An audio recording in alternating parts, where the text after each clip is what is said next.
बिस्मिल्लाहिर्रहमानिर्रहीम। अस्सलाम वालेकुम नाज़रीन, आप यूट्यूब चैनल देख रहे हैं। मैं इमरान खान हूँ। बिलाखिर इमरान खान साहब की मुलाकात हुई है उनकी पार्टी के लोगों से। बैरिस्टर गौहर गए मिलने के लिए और दीगर दो लोग गए हैं और उसके बाद इन्होंने जो तफसीलात बताई हैं वो मैं आपके साथ शेयर कर देता हूँ। लेकिन पाकिस्तान तहरीक इंसाफ के अंदर सोशल मीडिया पे भी और मीडिया पे हर जगह पे तहफ़्फ़ुज़ात का इजहार किया जा रहा है।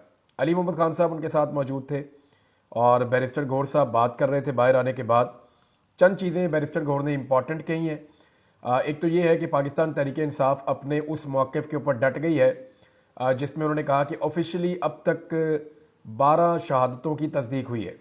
यानी तहरीक इंसाफ के बारे में बहुत सारे लोग, इवन वो तहरीक इंसाफ के ही हैं और उस जमात से उनका ताल्लुक़ है, लेकिन लोग इन खदशात का इजहार कर रहे थे। इवन सहाफ़ी भी ये कह रहे थे कि शहादतों की तादाद ज़्यादा है। लेकिन पाकिस्तान तहरीक इंसाफ ने जो ऑफिशियल अब तक नंबर दिया है वो उस नंबर के ऊपर डट गई है और वो ये कह रही है कि जब तक शवाहिद मजीद नहीं मिल जाते हम पक्की बात करेंगे, हम किसी के बहकावे में नहीं आएंगे।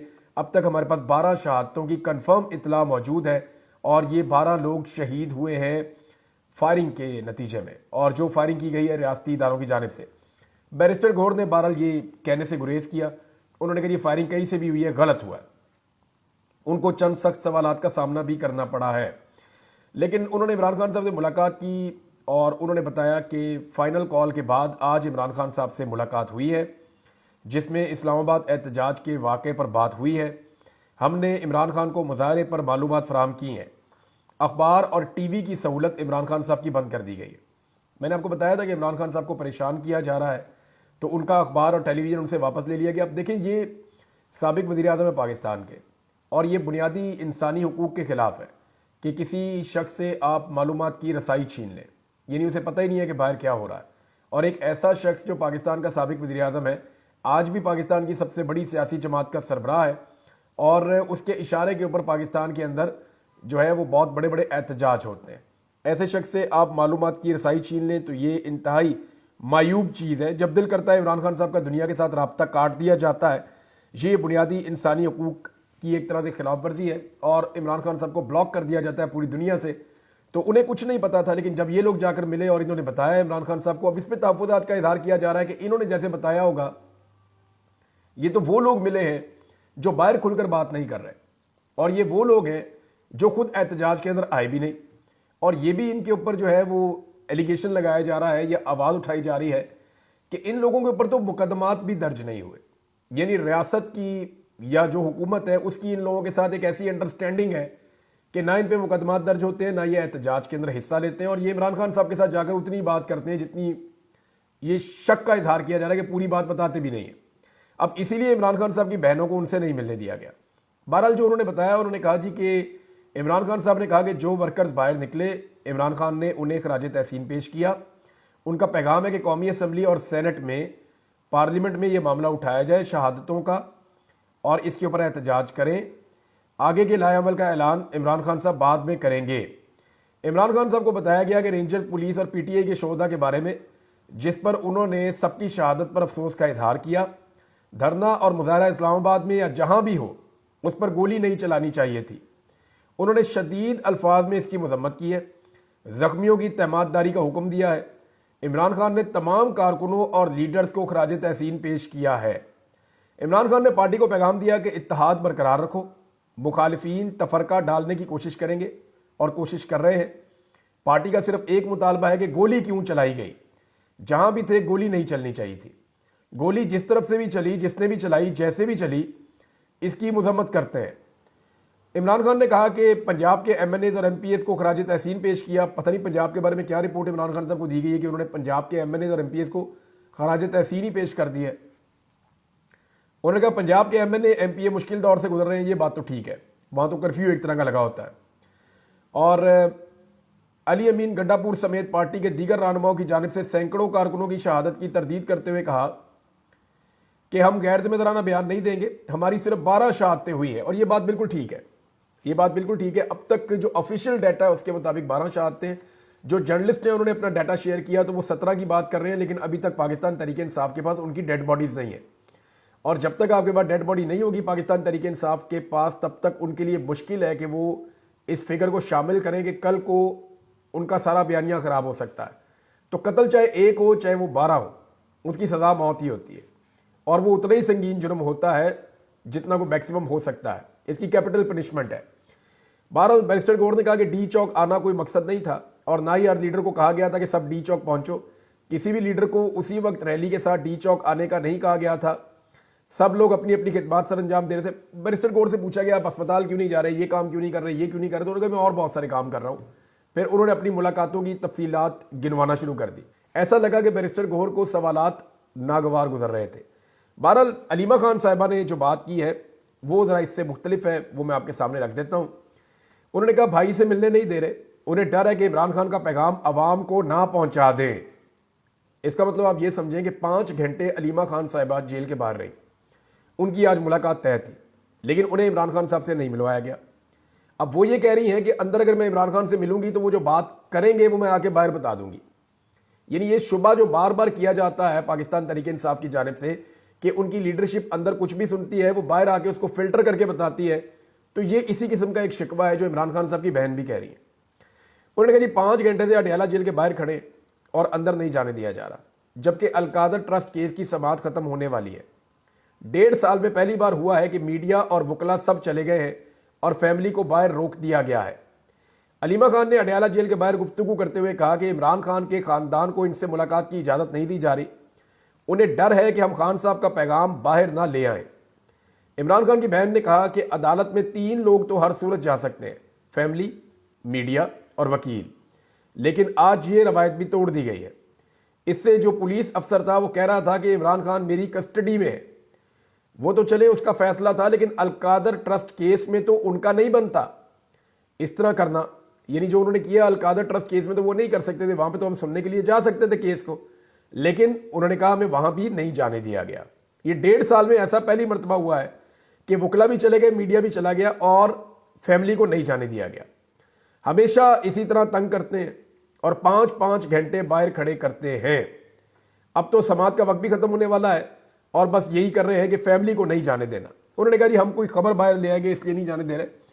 पाकिस्तान तहरीक इंसाफ के जो रहनुमा है उन्होंने मरकजी क़यादत के खिलाफ कोई वाइट पेपर खान साहब को भिजवाने का फैसला किया। ये भी खबर छपी है, मुझे नहीं पता वाइट पेपर जाएगा या नहीं जाएगा, लेकिन चंद तहफ़्फ़ुज़ात हैं जो पाकिस्तान तहरीक इंसाफ के लोग बार बार कर रहे हैं। मुझे भी मैसेजेस आए इस हवाले से। वो ये कहते हैं कि ना इनके ऊपर मुकदमा दर्ज होते हैं हमारी क़यादत के चंद लोगों के ऊपर, ना इनके खिलाफ कोई कार्रवाई होती है, और दूसरा ये एहतजाज में इमरान खान साहब की कॉल के मुताबिक पहुंचते भी नहीं है और इमरान खान साहब से इन्हीं की मुलाकातें करवाई जाती हैं। ये बाहर आके जो इन्फॉर्मेशन देते हैं या अंदर जो इन्फॉर्मेशन देते हैं उसके बारे में हमें कुछ पता नहीं है। तो हकायक के बारे में इमरान खान साहब जानते हैं या हम ये जानते हैं कि इमरान खान साहब के साथ क्या हो रहा था ये भी पता नहीं है। बहरहाल उन्होंने ये कहा कि इमरान खान साहब की सेहत ठीक थी, यानी वो उस लेवल के बीमार नहीं है जिस लेवल की खबरें बाहर आ रही थी, लेकिन इमरान खान साहब के जो बुनियादी हुकूक हैं वो उनसे छीने गए, उन्हें परेशान किया जा रहा है। और इस कैद के दौरान एक मरतबा फिर उनके अखबार और टेलीविज़न और मालूमात तक उनकी तमाम रसाई बंद कर दी गई है। दूसरी जानिब नाजरीन एक और ख़बर भी आ रही है और वो बड़ी अफसोसनाक है। यानी ये अगर आप विजुअल्स देखें और तस्वीर देखें तो पाकिस्तानियों के मुंह के ऊपर काला कपड़ा डाल के उन्हें अदालतों में लाया जा रहा है। देखें ये सियासी वर्कर्स हैं, सियासी जमात से इनका ताल्लुक है, बाकी सारी सियासी जमातों के भी वर्कर होते हैं, लेकिन इस तरह की हरकत नहीं की जाती। ये सियासी कारकुन है, ये सियासी एहतजाज के लिए आए थे, इनको गिरफ्तार किया गया है और गिरफ्तार करने के लिए एक तरीकाकार ये था कि अस्पताल के करीब गाड़ियां खड़ी की हुई थी जिन पे पाकिस्तान तहरीक इंसाफ के झंडे लगाए हुए थे पुलिस ने। वो जैसे ही कारकुन जख्मी होते थे उनको लेकर लोग आते थे तो वो गाड़ी के करीब जरूर जाएंगे मदद हासिल करने के लिए, तो वो झंडों वाली गाड़ी के करीब जाते थे, पुलिस उनको धर लेती थी और पकड़ लेती थी। इस तरह पुलिस ने बहुत सारे कारकुनों को पकड़ा है। जख्मी जो है वो फिर अस्पताल के अंदर गए, उन्होंने अपना इलाज करवाया।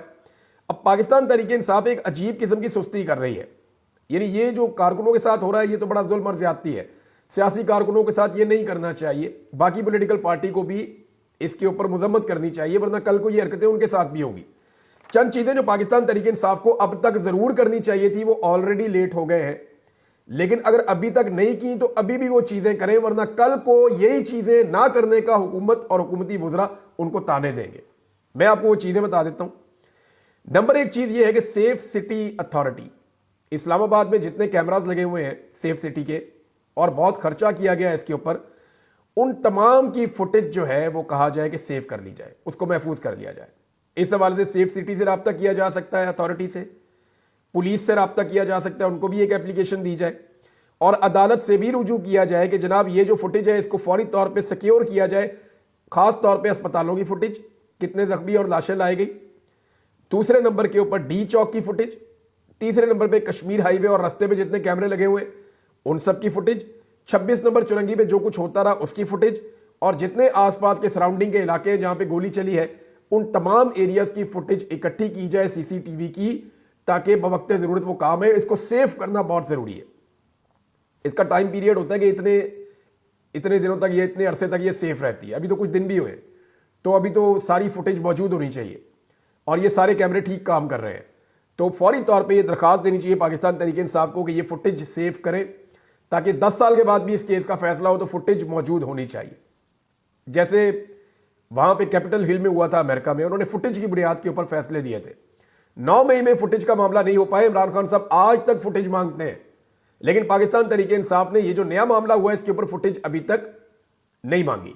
ये फुटेज मांगनी चाहिए और उसको सेफ रखना चाहिए। इसके बारे में जितनी दरखास्तें हैं हर जगह पे, हर अदालत में, हर फोरम पे दे देनी चाहिए, क्योंकि हुकूमत ने इसमें फैसला कर दिया पाकिस्तान तहरीक इंसाफ को दबाने का, और उस हवाले से कोई टास्क फोर्स बनाई गई है कि जो प्रोपेगेंडा करने वाले अनासर हैं उनकी निशानदेही की जाए। यानी जो लोग हकायक सामने ला रहे हैं उनकी निशानदेही करके उनको गिरफ्तार करेंगे, ताकि हकायक सामने आना बंद हो जाए। यानी जैसे मैं बात कर रहा हूं, कोई और लोग बात कर रहे हैं मुतीउल्लाह जान के साथ जो इन्होंने किया, बाकी लोगों के साथ, ये अब लोगों को गिरफ्तार करेंगे, लोगों के ऊपर कार्रवाई करेंगे और कोशिश करेंगे कि इसको प्रोपेगेंडा करार देके इस सारे मामले के ऊपर मट्टी डाल दें। हुकूमत अपना काम पूरा कर रही है, हालांकि वो बहुत कमजोर पोजीशन में, इसके बावजूद वो हर वो कोशिश कर रहे हैं जिसमें वो इस सारे मामले को अपने हक में तब्दील कर सकें। जबकि पाकिस्तान तहरीक इंसाफ इस मामले में कानूनी नुक्ता नजर से बहुत मजबूत पोजीशन में, लेकिन कुछ भी नहीं कर रही। नंबर 1, इन्होंने सेफ सिटी फुटेज के लिए कुछ नहीं किया। नंबर 2, FIR के अंदराज के लिए पाकिस्तान तहरीक इंसाफ को फौरी तौर पर थाने में दरखास्त देनी चाहिए अपने वकला के जरिए से। FIR वो दे या ना दे, दरखास्त जरूर देनी चाहिए, जैसे तारुल कादरी साहब ने दरखास्त दी थी और बाद में मुकदमा करवा लिया था। फौरी तौर पर दरखास्त देनी चाहिए और उस दरखास्त के अंदर पुलिस को, दीगर जो लॉ इन्फोर्समेंट है उनको, IG को और जो बाकी अफसरान है जो वहां पे बहुत ज्यादा वो कर रहे थे उनको, वजीर दाखिला को, वजीर इत्तलात को, वजीर दिफा को और दीगर जो लोग हैं जिन्होंने बाकायदा अनाउंस करके गोली चलवाई है, पहले धमकी दी है फिर गोली चली है, इन सबको पार्टी पाकिस्तान तहरीक इंसाफ बनाए और इनके खिलाफ FIR के अंदराज के लिए दरखास्त जमा करवा दे। फिर अगर नहीं होती तो अदालत में भी जमा करवा दे। तो ये पाकिस्तान तहरीक इंसाफ को फौरन ये करना चाहिए।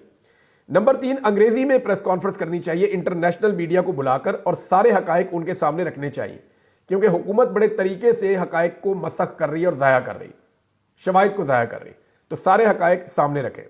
नंबर 4, कौमी असम्बली और सेनेट में इस पर आवाज उठाएं, ये इमरान खान साहब ने भी कहा है।